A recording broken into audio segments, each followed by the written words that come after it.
Hello and welcome to Happy-ish. I'm Sally and this is my husband Chris. Yes, and this is the podcast where we explore one happiness idea each week. And this week, what are we doing? We're discussing the idea that love is the natural in-between. Ooh.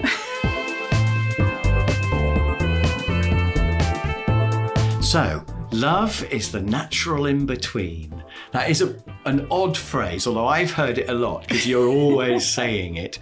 So can you just explain what on earth it means? Love is the natural in-between. So it comes from the idea that everybody has pure love as part of their character. So there's different forms of love. We've got love, which is desire, passion. Love, which is friendship and fairness, different levels. And then there's pure love, which is kind of a spiritual love, but it's humanity. It's love for everything. It's love for the plants. It's love for the traffic. It's love for everything. Right. And so that is my idea, or my belief is that is the basis of where we all are. And so when I'm in a traffic jam, say, yeah, I should just be feeling love for the other people who are also stuck, yeah, rather than hating them for being in my way, and love for the world that I can see next to the road, and I'll be happier. You can be grateful that you've got a lovely car to be in. You've got somewhere to go. Yes, that I'm not the guy who's broken down at the front of the traffic jam. Exactly. Oh, yeah. So the idea is that it is just, it's freeing and it's unifying. Now, I know that there's lots of conflict. Yeah, we don't see much love in the world at the moment, do we? Without going into specific cases. The world is full of madness, quite a lot of war and hate and everything else. Yeah. But on the other hand, that's not getting them anywhere. Nobody's ever won a war. That's right. And even in just in your small life, there's conflict of you're with your neighbours or with your mother-in-law or whatever. So that's just where the love has got overlaid by jealousy, attachment. And so almost everything that happens starts from a view of love.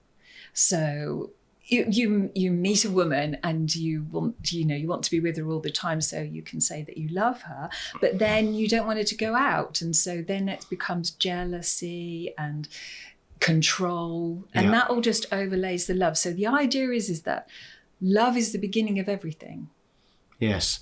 I must admit, when I first heard that phrase, I thought it was madness, but actually it does work every time. Yeah. I think it's really interesting when you apply it to a difficult or annoying person. Yeah. And you think, rather than just get rid of them or beat them, be more aggressive than them and win against them. Yeah. The idea that if you start with love, you're at least going to start to try to understand where they're coming from. Yeah. Because they will have some sort of view that makes sense to them at least. Yeah. And you can't really fix any situation unless you understand where the other person's coming from. No. So that makes sense to me. Yeah. So you start from that point of view. They're a human being the same as you are. And so that's a good place to start. And try and see their point of view. And it frees I'm always looking for something that's giving you some freedom. So it frees you up from the attachment to beating them or winning them. Or I'm just laughing to myself at the moment, wondering whether to mention a friend of mine who's currently between houses, hasn't got anywhere to live. He's asked me to look after his massive guitar amp. Yes. And we've got this great big Marshall amp, which I actually think looks quite cool, but it's in the house taking up space and you don't want it there at all. But love is a natural in between. Absolutely. So really we should think about him and how it's difficult for him at the moment. And he will get another house and the amp will go one day. And we'll have done him a favour that's easy for us to do, really. Yeah. And so it's okay. And, maybe he'll do us favours in the future. Maybe he won't, but maybe it just feels good to have helped him. And it is an example of doing something good anyway. We had a quote in one of the other episodes about good will be forgotten tomorrow, but do good anyway. Yes. And so it's an opportunity not to be looking for a result. And also, given that the massive Marshall stack is going to be in the house anyway, you can either hate it every day and hate him, how can he have done this? Or you can just think, how great that we're helping him with this. Exactly. So if you come from love, you will be happier. Yeah. Yes, you will be happier. As well as making him happier. Yes, and he will be happier. Yes, exactly. And especially as I'm going to cover it with a tablecloth and put a nice lamp on it and, maybe a bit of incense or something. He won't even mind. Yeah, spill a bit of candle wax on Yes. it. Yeah. Yes. I've suddenly, thinking about him, has reminded me of somebody who I met on a training course, actually. Could I do a quick story? It was a customer service day I was doing, and there was this guy who was quite miserable. And he was a carpenter, and his job was to repair shelves and desks around the hospital. He worked for a hospital. And I said to him, your customers are internal. And when you go in to fix somebody's shelves, are you nice to them? We were just talking about customer service and being nice. Okay. And it's like starting with love in a way, but he used the word love. Yeah. And he said, I'm only nice to them if they give me a cup of tea. Which I can see the logic of that, actually, because, if you were at all polite and somebody came to do some work, it's like when you have builders on your house or whatever, you give them tea, it's manners. Yeah. But obviously some people are quite rude and don't. And so I said to him, how often do they make you tea? And he said, about 1 time in 10. So 9 times out of 10, he doesn't get tea and he's miserable. And 1 time in 10, he gets tea and he's happy. And I said to him, you're letting them control your life and you're miserable 9 times out of 10. Why don't you could choose to set the temperature. And if you went in with your love is the natural in between thing, you could turn up and just be nice. And if you were nice, they'd be more likely to give you tea. If you went in and were nice, you'd probably get tea 1 time in 4 instead of 1 time in 10. Just go in and be nice. And he said, yeah, but suppose I was nice and they didn't give me tea. I would have wasted it. And I was just thinking, he obviously feels there's a cost to being nice. And he's not prepared to risk niceness up front in case he doesn't get the tea. But is there a cost, do you think, to being nice to people? Interesting question. No, I don't think there is in the long term. There maybe in the short term, because you might have to put yourself out. We've got a Marshall amp in the middle of our lounge. Yeah. It's pretty minimal cost though. Yeah. No, I think I think if somebody, pushes in front of you in the queue in a shop or something like that, it doesn't cost you anything to go. You're obviously in a hurry, you go ahead or whatever. It doesn't really cost you anything. It does if you're an impatient, angry person, like I sometimes am. But actually, if you could cultivate an attitude where it didn't cost you, I think you could become a person where it didn't cost you. I did a speed awareness course. Well, you do drive quite like a maniac, don't you? But one thing I learnt on that was that if somebody pushes in front of you when you're batting along on the motorway, you lose about half a second in the time. Nothing is affected by in your total journey. And that's made me so much happier because I don't have to worry about the people who do that anymore. Just let them push in, doesn't matter. It's not costing me any time. Yes. So the cost of kindness is very small. So I've been trying to think of an argument against love is the natural in between. Okay. And I knew we were going to talk about this on the podcast. Right. And I have totally failed. Oh. Well, the nearest I got actually was that animals are designed to survive. Okay. And obviously we're animals, but we try to be cleverer than our natural instincts. We try to rise above our natural instincts, don't we? Because we're conscious, we can try to make the world a better place. Yeah. But animals are designed to look after themselves first. Yeah. But then you do get altruism in animals, where animals will help each other, or even they'll help. I saw a video on, I'm always looking at dogs and cats videos on Facebook and YouTube, and there was one of a dog that rescues a cat from a swimming pool, and the dog pulls the cat out of the pool by its collar. Oh, bless. And I'll show it to you later. And I was thinking, why would the dog do that?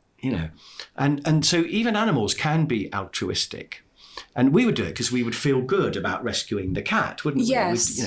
But assuming we like cats. But also, Yeah. So the dog just saw the cat as another creature in trouble, didn't it? So that was a humanity thing. That I know they're not humans. I know it's not quite the same thing. And I love watching those videos where they rescue turtles from fishing nets. They pull the turtle out and with scissors they cut off all the net and they set the. And I love watching that, and I would love to be doing that. But why? Because I don't gain anything. No. But so there obviously is something built into us to help other creatures. Well, I've got a quote from Nelson Mandela. I know we do quotes later on, but it says, "No man is born hating another person.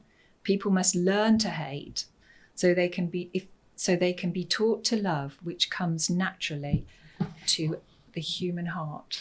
So Nelson Mandela thought love was the natural in-between. Yeah, we can't argue with him, can we? And that we've been taught to hate. Yeah.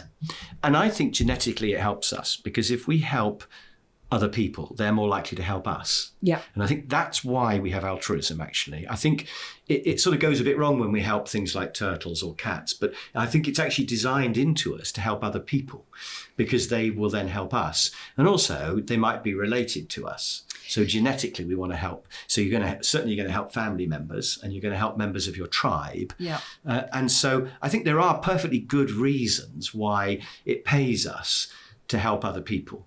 So even in the world of animals, even before you get to making the world a better place, I think love probably is the natural in-between. I don't know why I feel reluctant to agree, but I do.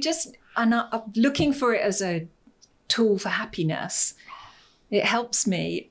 And I quite often say it with gritted teeth, love is the natural in-between, when I'm arguing with the person who's giving me a parking ticket or something. But it reminds you that that is the case, and then you can touch their humanity and still not necessarily get what you want, but just it frees you up from all that hate. They're slightly more likely to let you off the parking ticket if you're really nice to them. So even that. But even if they're doing their job and they're doing it for a reason, they're trying to stop the roads being blocked up by people. So, however you look at it, you could go in with. So I suppose our message to people listening to this is they can get more happiness from their days by remembering to love everyone they deal with, or start from a position of love. Yeah. They can always resort to hate later if they have to. If love doesn't work, you've always got hate as a backup. And if everything comes from love, if you find you're doing it for love, then you're much more likely to be successful in interactions that you have. Yes, and everything. I mean, even business. Love's a bit of a weird word, but if you really like your customers, you'll do a better job for them. Yeah. And if you really like the people you manage and care about them, you'll be a better manager. Yeah. And the colleagues in your team and all these. So all the relationships you have, if you start from an attitude of they're idiots and I'm going to try and get the most money out of them I can, it's never going to work. No.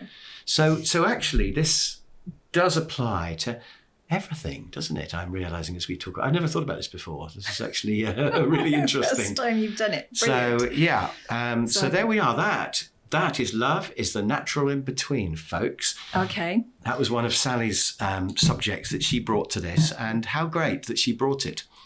So should we have a look at our weekly quote? Should we have a look at the quote? I think it might be my turn to draw out the quote, mightn't it?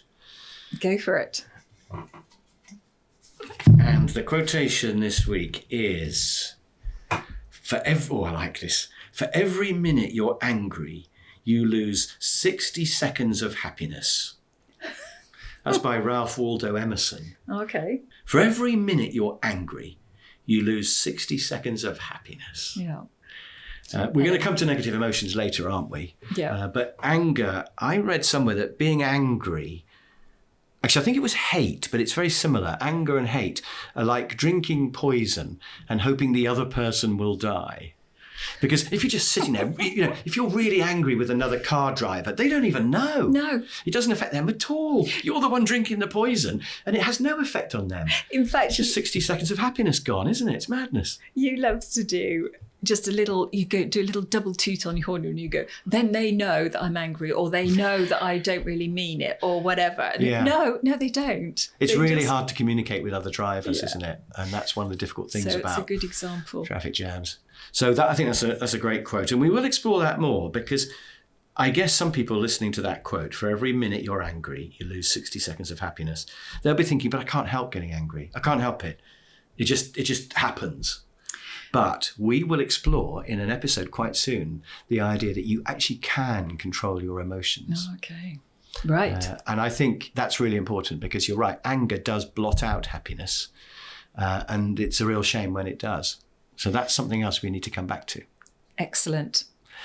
So, if any viewers have had issues raised of concern during this episode, no, if you do want to ask us any questions, we would love that. Yeah. Feel free to put any comments, things you've liked, questions you want to ask us, things that weren't very clear. For example, if you've got a situation where you find it difficult to apply love is the natural in between, let us know. Then let us know, and Sally will answer how you can apply it to absolutely everything, because I really think you can. Yeah. So please do write in about that. We'd love to hear from you to know what you think of love is the natural in between. Bye for now, everyone. Bye.